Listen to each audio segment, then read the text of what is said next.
and welcome to this month's Petwatch, where we will be highlighting the connection between the internet and the pets of Britain. We have an exclusive interview with Sarah Horton, the lady behind the Bring Keith Home Facebook page, and then we shall look at the darker side of the internet. But first, let's look at an organisation which over the past 12 years has made full use of the internet and social media.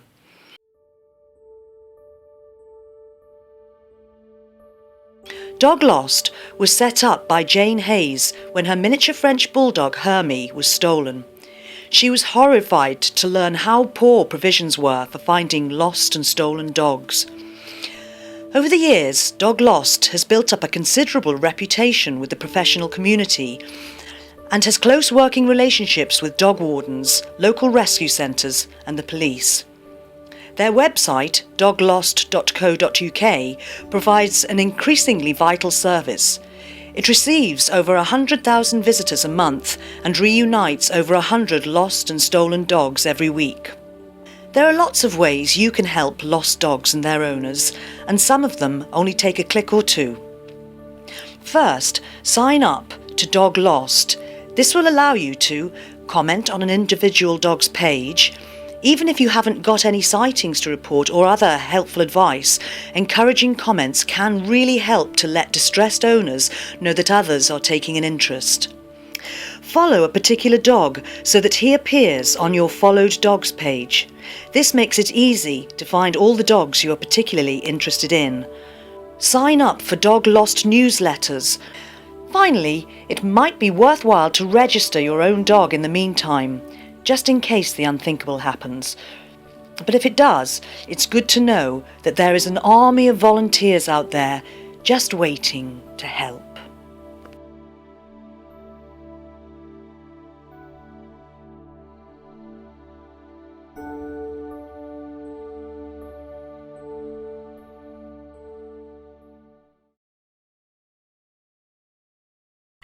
Sarah Horton is the lady behind the Bring Keith Home Facebook page, which she set up when her own dog Keith went missing, probably stolen.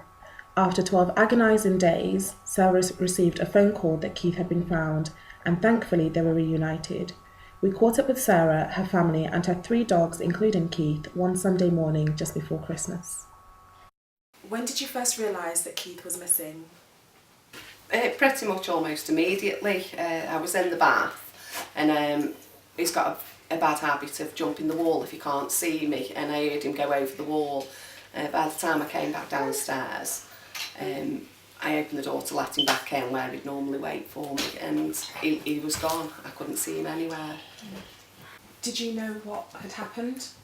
At first, no, because I was just looking for him around. I thought it was odd that he'd gone, because he doesn't go, he always stays around. And then I saw a friend, and they said they'd seen him sitting by a white van and 2 men were feeding him.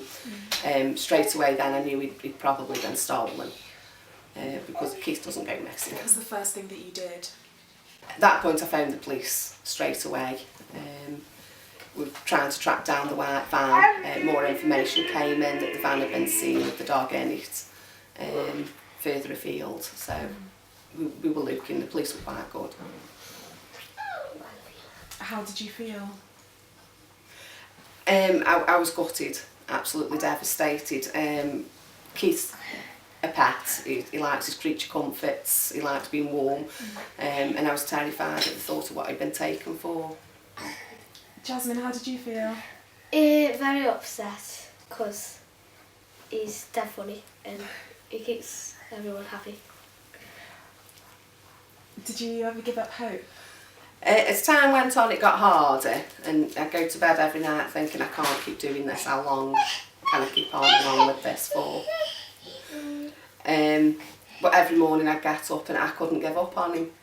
You know, I'd got to keep going until I found him. Why are you still keeping the Facebook page open? Well, after he was found, we had such a massive response from everybody, and people still wanted to know what he was getting up to. He's a very naughty, comical dog. And people were using it as a base for posting other lost pets and we were getting a good response at finding these pets. So long as the page is needed and people are interested in what Keith does, we'll keep it open. Jasmine, how do you feel now that Keith's home? Happy, because we all missed him terribly. We have seen how social media and the internet can help in a number of ways to reunite lost pets or to draw attention to certain issues. But for every good side, there is unfortunately a darker one. The internet has made it easier than ever to obtain a pet, but this also means that it has become a boon for those who participate in illegal activities. Sarah Lewis has set up a petition which asks for the government to ban certain online sites from offering free pets. Offering pets as free to good home helps a number of illegal activities to thrive, including dog baiting and backyard breeding. Sarah also has a Facebook page called Ban the Sale of Free Pets e-petition.